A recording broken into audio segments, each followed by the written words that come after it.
Mga tanarot ako kung di ba kami nga Christian, gisunod na mo si Kristo na manluluwas. Nga ang Muslim, gisunod nila ang batas, di ba? Para maluwas. Nga kami, sa among pagtuo ba?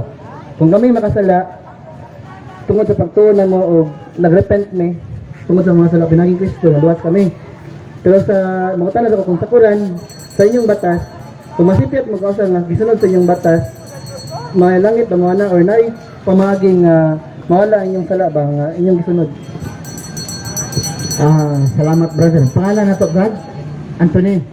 Kayo po ay Katolik o ano? Christian, anong Christian? Born again? Born again. Okay.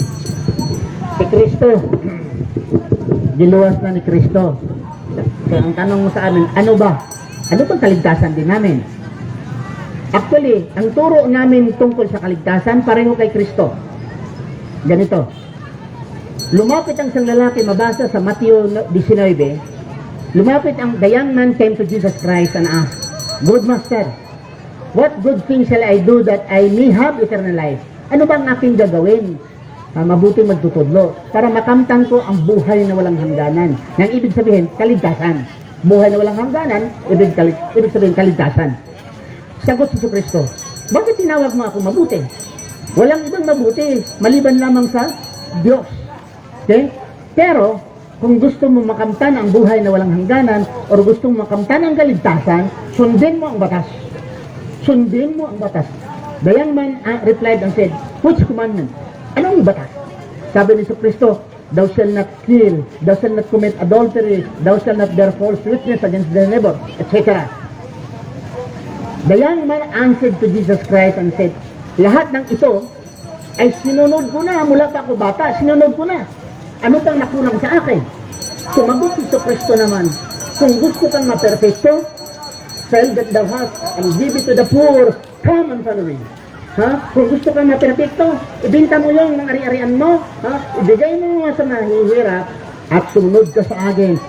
Na ang kaligtasan pala, pagbantay, pagsunod sa batas at maging maawain tayo sa mga mahihirap. Yun din ang katuruan ng Islam. Kaya yung magsabi na ligtas na kami ni Kristo, turo lang yan sa mga tao na hindi nag-aral kung ano ang tinuturo ni Kristo. Bakit? Si Kristo sabi niya, mawala man ang langit, mawala man ang lupa, ang batas ng Diyos ay mananatili. Sabi ni Kristo, saan mabasa? Mateo 5, versikulo 17, sabi ni Kristo. One jot, isang tuldok, ay dili lampasan ng isang tuldok, isa kagunhit.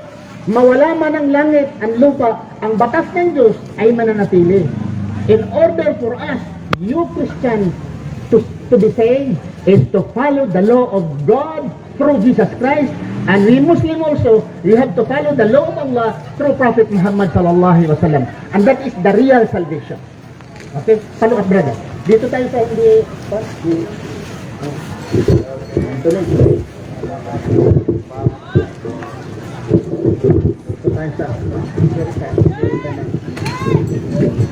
mga tanap kung sa sumpay ato ngayon nga nasa Kristong kuan mas madali pa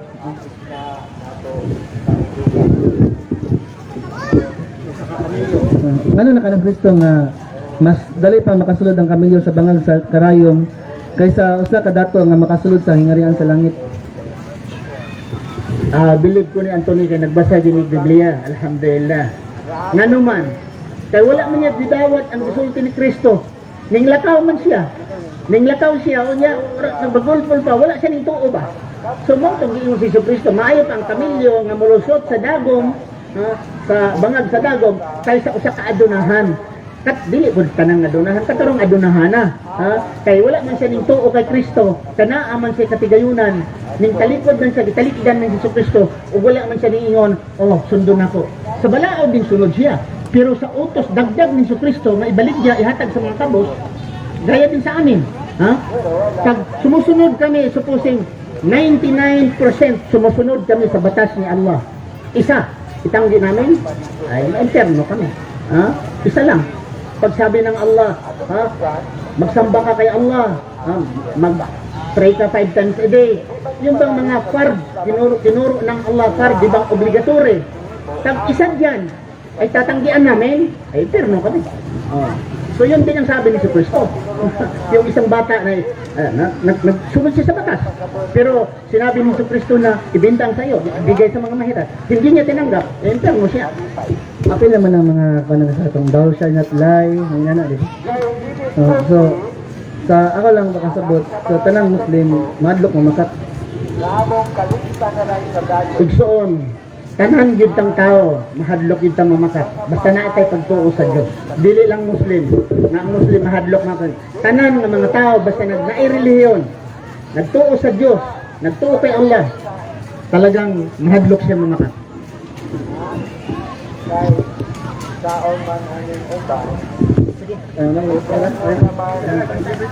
Mahutanan lang ako kung, di ba silang Pedro, Juan, katong mga disipulo ni Kristo, niya naman, before sila na imong before sila gitawag nga Kristiyano or Christians, kanang kuan man sila, kanang gitawag man sila nga followers, na mahutanan lang kung labas sila yung reliyon na itong panahon, Muslim ba sila or kanang parte sila sa mga Katoliko panahon na ba?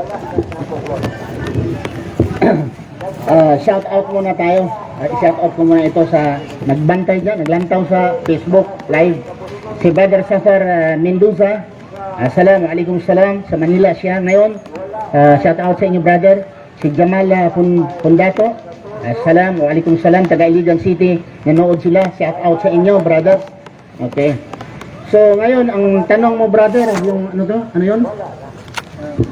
Mahutanan lang ako silang mga disipulo sa ni Kristo ba? Unsa ang ilang reliyon sa una? Una mga kaigsuonan, si Jesucristo, wala siya nagpatayo ng bagong relihiyon. At walang isang propeta nagpatayo ng relihiyon. Mula kay Adan, kay Abraham, kay Enoch, kay Jesus, Moses, kay Muhammad, hindi sila nagpatayo ng relihiyon dahil yung dala-dala nila, relihiyon yun mula sa itaas. So pag sinasabi mo na sila babod ay sumusunod ni Kristo o sumusunod sila ni Kristo, sila ba yung mga Romano Katoliko, yung mga tagasunod ni Kristo? Hindi.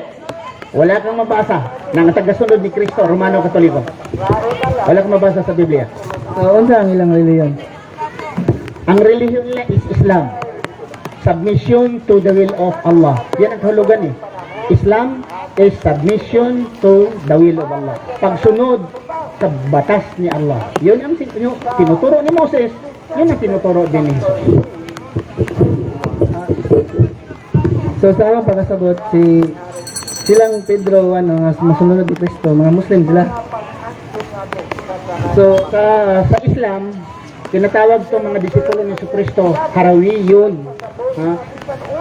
Disciples of Jesus Christ. Pero isa-isa ang pangalan binanggit, walang pangalan binabanggit, basta disciples of Jesus Christ. Sila ay mga Muslim.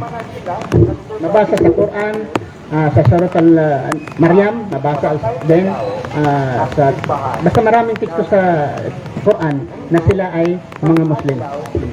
Okay, so sila ay Muslim. Mabangutanan ako, nganong nito silang Kristo nga siya Ginoo?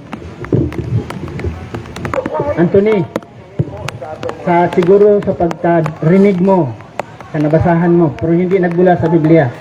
Wala kang mabasa sa Biblia nga yung mga disipulo ni Kristo nagdasal kay Kristo bilang Diyos. Wala yan. Nga God, creator of heaven and earth, kasama ka namin Diyos. Diyos ko, kasama ka namin. Ikaw si Jesus ang Diyos nga. Wala kang mabasa sa Biblia na gano'n. Wala. Isip lang ng tao yan. At doktrina sa kanyang simbahan. Pero dito tayo sa Biblia at sa Quran, wala kang mabasa na ganyan na mga apostol ni Jesucristo ay sumasamba sa Kanya at tumatawag bilang Diyos. Wala. Sinood na wala ko basa nga ningon sila nga siya Diyos. Pero niingon sila nga anak siya sa Diyos. Ngayon nakasulti sila na ba? Anthony, pag sinasabi na anak sa Diyos, intindihin natin ano ang kahulugan. Okay? Ang pagtawag na anak, dito tayo pasok. Patong kami ha. Yung cellphone ko, mamahalin yan ha. Pag masira yan. Palitan mo. Okay. Ano ako nga, yung ano, ulitin mo nga. Ano? Kaya nga nung gitawag siya nilang masunod niya nga anak sa Diyos. Okay, ang salitang anak ng Diyos, Anthony, intindihin natin. Kasi ang lengguwahe, maraming kahulugan sa interpretation.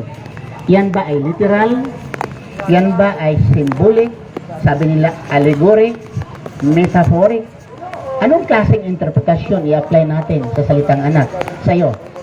Ikaw, di ba anak ng Diyos? Si Jesucristo, anak ng Diyos. Di ba anak ka din ng Diyos dahil born again ka, di ba? Anak ka rin ng Diyos, di ba? Okay, nga na mas Kristo nga kan i-born again ka pinagi sa Espiritu. Ibig sabihin, si Jesucristo, pinanganak dahil sa Espiritu. Di ba? Si Jesucristo? Kan Espiritu siya pero pinagi ni Maria, may mo siyang tao.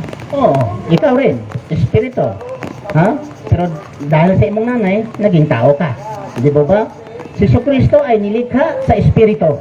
Ikaw rin ay, sabi mo, anak ka ng Espiritu. Nilikha ka ng Espiritu. Anong pagkakaiba? So, hindi yan literal. Hindi yan literal kasi kung literal, iba mabastos. Mabastos eh, kung itong literalin eh. Kapag sabi mo nga si Jesucristo, anak ng Diyos, literally, sino ang nanay ni Jesus? Kilala mo? Sino ang nanay ni Jesus? Maria, Si Maria. Sino ang tatay ni Jesus? si Joseph. Anong relasyon sa Diyos at si Joseph? Hindi siya anak ng Diyos? Si Joseph ang tatay ni Jesus? Kan sa kalibutan noon si Joseph ang amahan pero sa spiritual ang amang nasa langit. Ibig sabihin, ang tatay ni Jesucristo, dalawa. Dalawa ang iyang tatay. Mayroon siyang Diyos na tatay sa langit. Mayroon din tatay na tao dito. Kung babasahin mo ang Mateo 1, ang tatay niya doon ay anak siya ni Joseph. Ang tatay ni Joseph si Jacob. Pero kung babasahin mo sa Lucas 3:23, si Jesucristo, anak siya ni Joseph na ang tatay ni Joseph si Hele. At ilan ang lolo niya? Iba-ibang lolo niya. Oh, ang tatay ni Jesucristo, ilan? Tatay niya ang tao, tatay niya ay Diyos, dalawa ang tatay niya. Anong tawag sa tao? Dalawa ang tatay. Ay, Ikaw ang tatay mo, dalawa, isa lang. isa lang. Pag sinasabi ang tatay mo ay dalawa, maganda hindi? Kan sa tao marag ngayon nga maraglain pero sa pinagi natin sa Biblia kung kay sa pagambo lang diyan ingon siya amahan sa langit. Ingon si Jesucristo, amahan sa langit, sa ama namin. Ama namin pala. Hindi sinabi niya, ama ko, nasa langit ka. Ama namin, nandiyan ka sa langit. Eh, kapatid tayo ni Jesucristo. Sabi nga ni Jesucristo, tatay ko, tatay ninyo. Maniwala ka sa Biblia? Kung sinasabi ni Jesucristo, ang tatay ko ay tatay ninyo. Saan mabasa? Mabasa sa Juan 20, versikulo 17. Masabi ni Jesucristo, touch me not. Don't touch me. For I am not yet ascended into my Father. But go to my brother. I will ascend into my Father and your Father. Eh, magkapatid tayo ni Jesucristo. Sa Espiritu. Hindi sa literal. Di ba? Literal. Literal. Bakit? Si Jesucristo, anak ba siya literal sa Diyos? Anak ba siya literal eh? Na ginanong sa Diyos si Maria, literal? Adili ingon na. Adil siya hindi literal. Pero pinaagi ni Maria na tao siya. Wala man ay problema dahil ikaw rin, natao ka, pinaagi sa imong nanay. Kasi pangalan sa imong nanay? Kan Osali. Rosalie. Natao ka, kahit si Rosalie, hindi pa nalanginin man siya sa Diyos. Okay, kay digdi ka mo tuon ni anak, nga di panalanginan siya sa Diyos, di man ka mo gawa sa kalibutan. Kaya mingon ka, ang nagpanalangin si mo, si ang yawa na, mapanalangin rin pa po ng yawa. So ikaw, pag sinasabi mong anak sa Diyos, si Kristo, mao nang mabalik ko sa pangutana, literal ba gayud nga anak si Kristo sa Diyos? Literal? Or symbolic? Or metaphoric?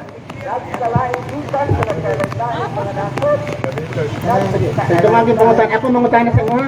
Ako mangutana na po. Ako, so para lang na ma-entertain ba? Di ba? Padre, ikaw niya, magsalita ka ha? Mangutana na po ka.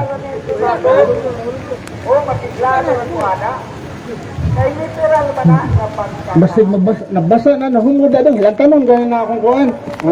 O dili lang na, ay lang na i-live. Dire lang, i-video na lang doon. Di ang sound bangod. Ang sound